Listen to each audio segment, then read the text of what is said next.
Hello friends, welcome back to Abitha's kitchen. நாம் இன்றைக்கி பார்க்க போகிற ரெசிபி செஃப் தாமு சார் ஸ்டைலில் செட்டிநாடு சிக்கன் மசாலா. நல்லா ஃப்ரெஷ் மசாலாவில் நல்லா கம சிக்கன் கிரேவி எப்படி செய்கிறதுன்னு பார்க்கலாம். வாங்க ரெசிபிக்குள்ளே போகலாம். ஃபஸ்ட் நம்ம மசாலா பவுடர் ரெடி பண்ண போகிறோம். இதுக்கு தனியா 2 டேபிள் ஸ்பூன் அளவு எடுத்துக்கலாம். சோம்பு 1/2 டேபிள் ஸ்பூன், மிளகு 1/4 டேபிள் ஸ்பூன், கடலைப்பருப்பு 1/2 டேபிள் ஸ்பூன், லவங்கம் ஒரு 3லேருந்து 4 எடுத்துக்கலாம். நட்சத்திர சோம்பு 1/2,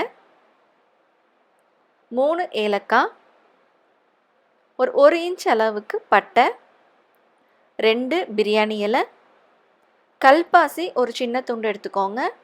ஒரு 6லேருந்து 8 காஞ்ச மிளகாய் காரத்துக்கு ஏற்ற மாதிரி, ஜாவித்ரி ஒரு சின்ன துண்டு. அடுத்து மராத்தி மொக்கு, இது பெரிய சைஸாக இருக்கும், அதனால் இது பாதி மட்டும் சேர்த்துக்கலாம். இதோட ஃப்ளேவர் ரொம்ப ஸ்ட்ராங்காக இருக்கும். இப்போ 5 நிமிஷம் அளவுக்கு நல்லா ஸ்லோ ஃப்ளேம்லேயே வச்சு நல்லா வறுத்துக்கலாம். இப்போ கடைசியாக 2 கொத்தளவு கருவேப்பிலை சேர்த்து அடுத்த ஒரு 2-3 நிமிஷம் அளவுக்கு நல்லா ஹை ஃப்ளேம்லேயே வச்சு நல்லா ட்ரை ரோஸ்ட் பண்ணிக்கலாம். இப்போ நம்ம வறுத்த மசாலா நல்லா ஆறின பிறகு மிக்ஸி ஜாரில் மாற்றி நல்லா ஒரு பவுடர் மாதிரி நம்ம அரைச்சி எடுத்துக்கலாம். இந்த பவுடர் தான் அந்த செட்டிநாடு மசாலாவுக்கு, அந்த சிக்கன் கறிக்கு நல்லா ஒரு கலரே கொடுக்கும். அடுத்து நம்ம கிரேவி ரெடி பண்ணிக்கலாம். ஒரு 4 டேபிள் ஸ்பூன் அளவு எண்ணெய், 1/2 இன்ச் அளவுக்கு பட்டை, 3 லவங்கம், 2 ஏலக்காய். இது கூட ஒரு 1/4 டேபிள் ஸ்பூன் அளவு சோம்பு சேர்த்து எல்லாம் புரிஞ்சதும் ஒரு 2 வெங்காயம் நல்லா பெரிய சைஸாக பொடியாக கட் பண்ணி சேர்த்துக்கோங்க. 2 பச்சை மிளகாய். இந்த வெங்காயம் நல்லா வதங்கணும். நல்லா ஒரு லைட் ப்ரௌன் வர வரைக்கும் நல்லா வதக்கிக்கோங்க.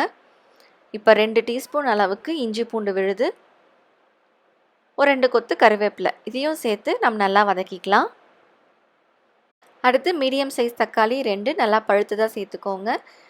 ஷோவில் தாமு சார் சொன்ன மாதிரியே அதே டேஸ்ட் வரத்துக்காக நாமளும் இதே மாதிரி பிழிஞ்ச மாதிரி சேர்த்துக்கலாம். இப்போ வெங்காயம் தக்காளி நல்லா வதங்கட்டும். ஒரு 2-3 நிமிஷம் அளவுக்கு நல்லா வதங்கின பிறகு நான் 1/2 கிலோ அளவு மஞ்சத்தூள் போட்டு வாஷ் பண்ண சிக்கன் சேர்த்துக்கிறேன். இது கூட 1/2 டீஸ்பூன் அளவு மஞ்சள் தூள், இந்த கிரேவிக்கு தேவையான அளவு உப்பு சேர்த்துக்கலாம். இப்போ இந்த எண்ணெயிலேயே இந்த சிக்கன் நல்லா வதங்கணும். அவசரப்பட்டு தண்ணி ஊற்றிட வேண்டாம். ஒரு 2 நிமிஷம் அளவுக்கு நல்லா வதங்கின பிறகு 1 கப் அளவு தண்ணி சேர்த்து நல்லா ஹை ஃப்ளேம்லேயே வச்சு அடுத்த ஒரு 2 நிமிஷம் அளவுக்கு நல்லா கொதிக்க வச்சுக்கலாம். நாம் தண்ணி கொஞ்சம் தான் சேர்த்துருந்தோம். இந்த சிக்கனில் அந்த தண்ணியே பாருங்கள் இன்னும் நல்லா அதிகமாக வந்திருக்கு. இப்போ நம்ம ரெடி பண்ணி வச்ச மசாலா சேர்த்துக்கலாம். நான் அரைச்ச மசாலாவில் கிட்டத்தட்ட 3/4 பாகம் அளவுக்கு நான் சேர்த்துருக்கேன். இதுவே காரம் சரியாக இருக்குது. இப்போ ஹை ஃப்ளேம்லேயே வச்சு அடுத்த ஒரு 2 நிமிஷம் அளவுக்கு நல்லா வதக்கிக்கலாம். திரும்ப இதை மூடி வச்சு அடுத்த ஒரு கரெக்டாக 4 நிமிஷம் அளவுக்கு வேக வச்சுக்கலாம். அவ்வளவுதாங்க, ரொம்பவும் டேஸ்டான செஃப் தாமு சார் ஸ்டைலில் செட்டிநாடு சிக்கன் மசாலா சூப்பராக ரெடி ஆகிடுச்சு. இது சப்பாத்தி ரைஸுக்கெலாம் ரொம்பவே நல்லாயிருக்கும். கண்டிப்பாக நீங்கள் ட்ரை பண்ணி பார்த்து எப்படி இருக்குன்னு சொல்லுங்கள். உங்களுக்கு இந்த வீடியோ பிடிச்சிருந்தா மறக்காமல் லைக் பண்ணுங்கள், ஷேர் பண்ணுங்கள், சப்ஸ்கிரைப் பண்ணுங்கள். தேங்க்யூ.